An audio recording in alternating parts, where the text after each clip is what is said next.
Would you like to go ahead and move your bill? Thank you, Madam Chair. I move that House File 3912 be Laid laid over over. for consideration Yep. in the future omnibus bill.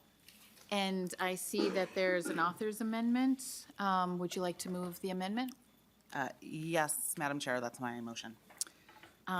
So we have the A1 before. Is there any discussion? Seeing none, all those in favor say aye. Aye. Opposed, say nay. The motion prevails and the amendment is adopted. And with that, Representative Hollins, can you tell us about your bill? Thank you, Madam Chair. Thank you, Chair Swazinski, committee members.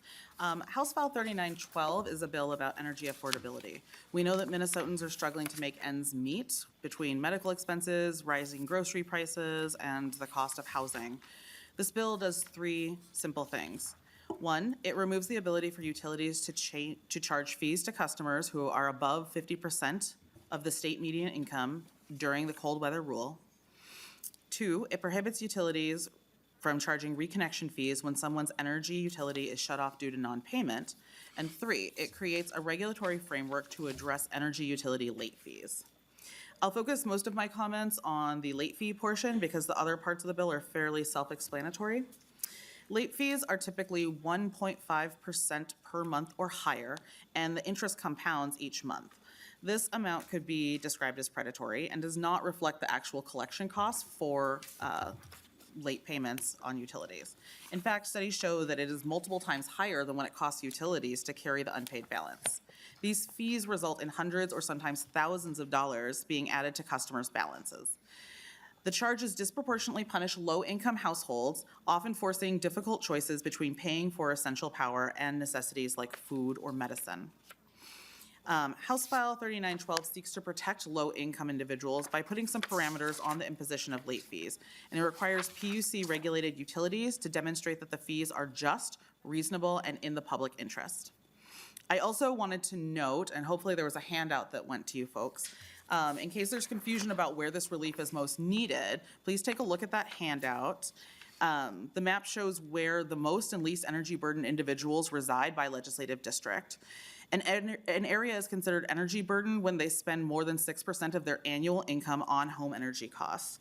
As you can see, it's mostly concentrated in greater Minnesota, not in the metro area, which is also a big reason why nearly 75% of the energy assistance funding went to households outside of the 7-county metro last year. As was mentioned previously with the other bill presentations, Minnesotans together owe more than $129 million past due on utility bills, and more than 90,000 households were disconnected from electric or gas service for non-payment in 2025. And this figure only includes regulated utilities, not munis or co-ops, so the number is almost certainly higher. These numbers show us that Minnesotans are struggling to pay their utility bills, which means they need help, not punitive measures and additional fees. And with that, I'm going to turn it over to my testifier. Thank you. First on the list, we have Annie Levinson Falk with Cub. Go ahead and introduce yourself again and proceed. Thank you, Madam Chair. Again, Annie Levinson Falk with the Citizens Utility Board. And thank you for hearing this bill. This, as Representative Holland said, this one focuses on fees that are charged to households who have already shown that they're unable to afford their basic utility service. Reconnection fees first is, if somebody has let their bills go unpaid to the extent that they've been shut off from electricity or natural gas service for non-payment, that's a really severe situation. That's not something that someone would choose to do. So it's safe to assume that it's not by choice. It's, that they cannot pay those bills. In that situation, to get turned on, a customer would typically set up a payment arrangement of some kind with the utility.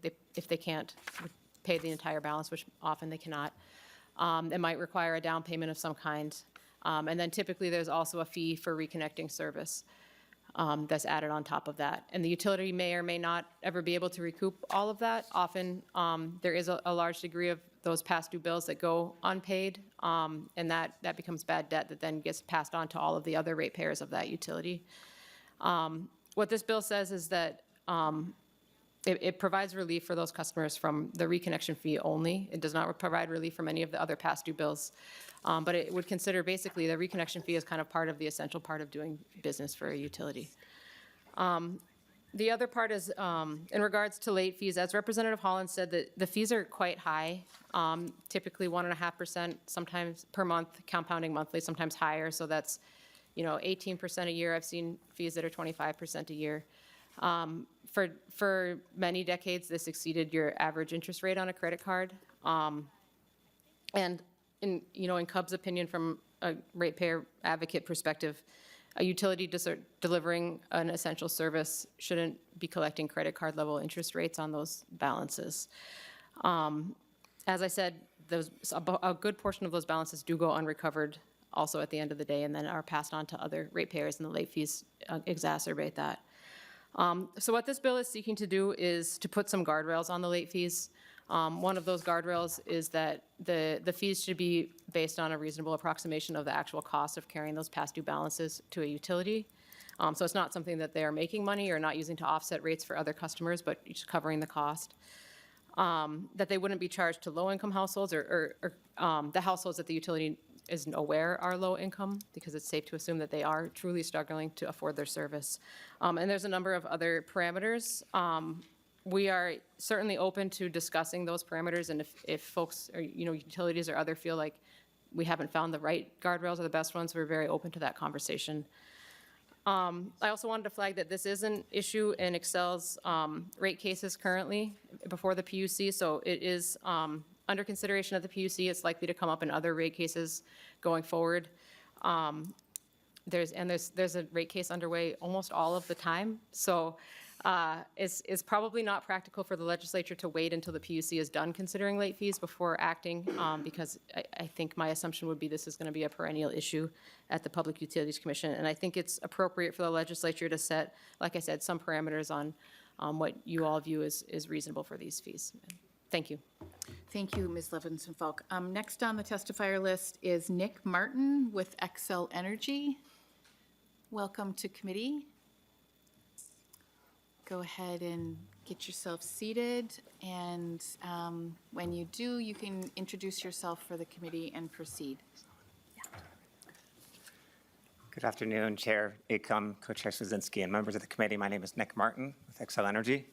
Thanks for the chance to give you our perspective on this bill. I wanted to start my comments by saying and really emphasizing how much we support keeping energy bills affordable. You already heard my colleague earlier mention that average Minnesota residential electric bills for Xcel are about 31% below the national average, and again, on an average basis, about 1.3% of household income. But that said, we certainly recognize that for customers with low income, energy burden can be higher. And so in response to that, since the pandemic, Xcel has really done a lot to try to increase enrollment in our affordability programs like Power On and gas affordability. That enrollment has grown by over 100% since the pandemic. Launched a new pilot that provides automatic bill credits to high energy burden areas, as Representative Hollins mentioned.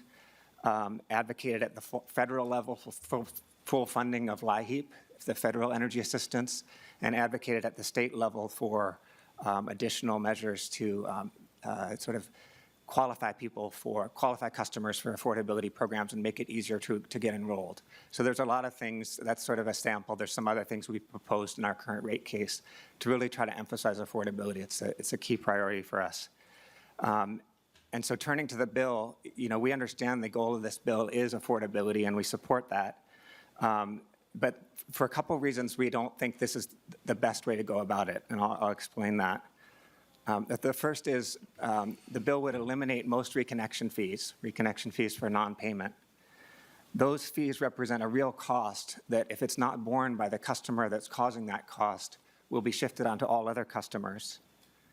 And that shifts a cost from customers who have not paid their bill onto customers who have paid their bill, which includes most low-income customers. So we're concerned about that perspective. On the late payment charges, two things. First of all, it has the same effect in some ways of shifting a cost from customers who have not paid their bill onto those who have. And second, at the PUC's specific direction, we've proposed in our current rate case a residential arrears management program, or RAMP, which is at the direction of the commission to be funded by late payment charges. So RAMP is designed to help customers reduce their arrears and avoid disconnection. Rising disconnections have been a really big concern to Xcel and to many stakeholders in the post-pandemic years. So we've instituted a broad array of measures to bring those disconnections down. We think we're starting to turn the curve. We think RAMP is an important piece of that because it would help people bring down their arrears and avoid disconnection. It would provide arrearage forgiveness to customers who have income up to 80% of area median income, who have not received LIHEAP assistance, who have a past due balance greater than $300, which would make them eligible for disconnection. And it's really designed in that way to help families who maybe make a little bit too much to qualify for LIHEAP, but are still struggling to pay their bills. And it would be available year-round, including in the LIHEAP off-season.